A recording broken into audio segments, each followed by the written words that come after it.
Hello and welcome to our video series on InsightDiscovery. My name is Dirk Doeden. I'm a coach in innovation and marketing strategy and associate professor at IE University in Madrid. Innovation isn't a department, it's a capability that permeates our entire mindset and behavior.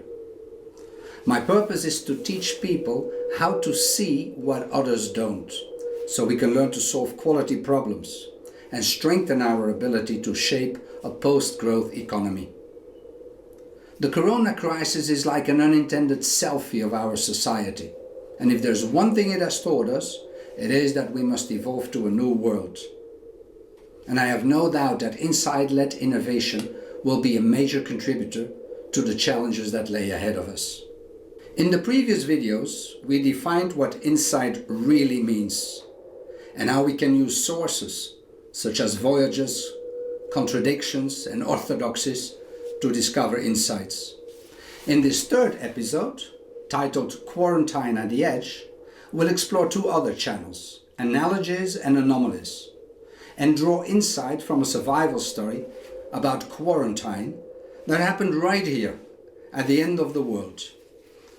Author Thomas Pynchon wrote, "You wait, everyone has an Antarctic." About a century ago, two ships set out to explore the poles.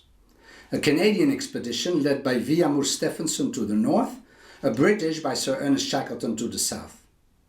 The year is 1915, and both ships soon find themselves trapped in pack ice, their crews engaged in a fight for survival. Now, the ways in which the two leaders dealt with the obstacles they faced were as far apart as the poles they set out to explore.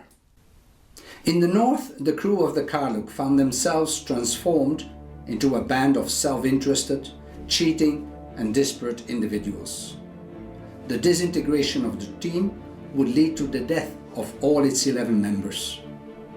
In the south, the Endurance faced the same conditions of deprivation and bitter cold, 634 days out of touch with the rest of the world.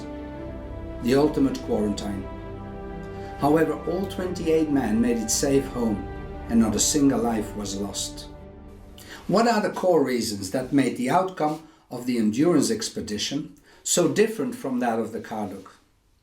There were, of course, many variables at play, but the two cases reflect something far different from a simple twist of luck. And I believe that the leadership principles that enabled Shackleton's crew to beat the odds in the face of extreme adversity can be applied to the challenges we are facing in this corona pandemic. The insight can be broken down into 3 lessons learned. Lesson number 1. Have a clear vision of your long-term destination, even if that means you may have to reset it. But channel the energy also towards short-term tasks and routines. When the Endurance was crashed by the ice, the crew's anxiety must have been overwhelming. Shackleton saw his dream of crossing the Antarctic continent die as well, and their chances of rescue were non-existent. Yet he was able to let go of his original plan and shift his target to bringing every man back alive. He wrote in his log, "A man must shape himself to a new mark, directly the old one goes to the ground." So always be clear in your head about your purpose. What is the goal for the expedition you have undertaken? Is there a new mark that you should consider? Of course, changes of plan create disappointment and frustration. Your new objective may appear distant and uncertain. So in spite of your private doubts, you must focus your efforts on critical short-term tasks. Shackleton turned the attention from a destructive mode to a clearly defined task ahead, even though some of their activities did not produce positive outcomes. You see, failed attempts serve their purpose as well. They keep us from dwelling on misfortune and redirect our energy towards sustaining momentum. So seize every opportunity to establish routines that bring order and stability.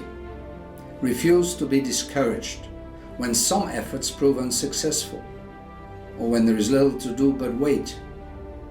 These stabilizing structures of business as usual, the daily matter-of-fact groove, offset the disappointment that logically everyone feels. It are those small daily victories which lay the foundation for building resilience. The second lesson is constantly drive home the team message. We are one, we live or we die together. Shackleton was always opposed to splitting the party. There was no question in his mind that survival depended on exceptional teamwork. Fracturing the group would go on to mean the death penalty for the cargo crew. Almost everything Shackleton did was designed to install team unity and common identity. Before the Endurance went down, for example, he brought all hands together in the wardroom after evening meals to promote spontaneous discussion and to build the social bonds that would become so important later in the journey. On Patience Camp, the tents were kept together. Later, during the open boat journey to Elephant Island, the 3 lifeboats stayed in constant contact. Shackleton prevented fragmentation by having everyone pitch in to do all the work. He rotated work assignments so that over time each man worked alongside the others, shaping a norm of equal treatment. He encouraged the group to play together to build camaraderie and conviviality. They celebrated birthdays and held sing-alongs. We all had our hair cut and then we had our photograph taken in the Ritz. We do look like a lot of convicts and we're not much short of that life at present, but still hoping to get to civilization someday. Whereas Shackleton does not even make mention of the subject, for him it was like obvious. The importance of a solid team has become something of a fashionable cry in today's society. Teamwork is often a buzzword we preach without fully understanding the mechanisms that operate it. But it's not something we can assume simply will happen. And in these weeks of lockdown, we actually find out if we can build esprit de corps in close quarters under difficult conditions. To maintain this sense of collective consciousness, the bonds of communication need to be nurtured in every way possible. Before Corona, we had the luxury of working in close proximity with each other. Now we must keep distance, wear face masks, and rely on social media and video conferencing. The challenge in all this is to ensure that efficiency of technology is linked with personal values. Which brings me to the third lesson learned from the analogy with this Shackleton survival story. If there is one quality that makes the difference when faced with adversity or potential setback, it is the ability to instill optimism and self-confidence, but at the same time not deny stark reality. And this duality is often difficult to achieve. Shackleton inspired boundless optimism in everyone. When he sailed with a small crew in one of the lifeboats for South Georgia, he put his second in command, a man by the name of Frank Wild, in charge of 22 men left behind on Elephant Island. Shackleton decides to attempt the almost suicidal journey. The night before he leaves, he writes a note to Frank Wild. April the 23rd, 1916, Elephant Island. Dear Sir, in the event of my not surviving the boat journey to South Georgia, you will do your best for the rescue of the party. You are in full command from the time the boat leaves this island. You can convey my love to my people and say I tried my best. Yours sincerely, E.H. Shackleton.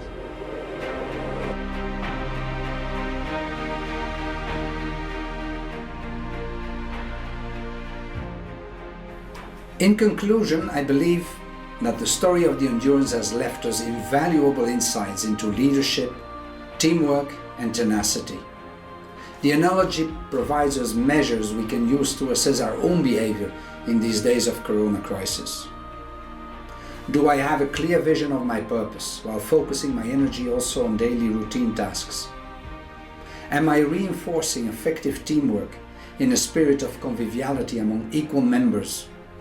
And do I instill optimism and resilience while staying grounded in reality? In sharp contrast, the anomaly of the Carluke disaster shows the wrong path to take. Now, both analogies and anomalies are sources of insights, just like voyages, contradictions, and misconceptions. Sometimes they combine together to create a path to insight, as we've seen in the previous video with the Columbus example. In the next episode, we will look into yet another source of insight called creative desperation, with 2 examples of this most remarkable way we gain insights. And for that one, I'll take you high up in the skies. So stay tuned and thank you for watching.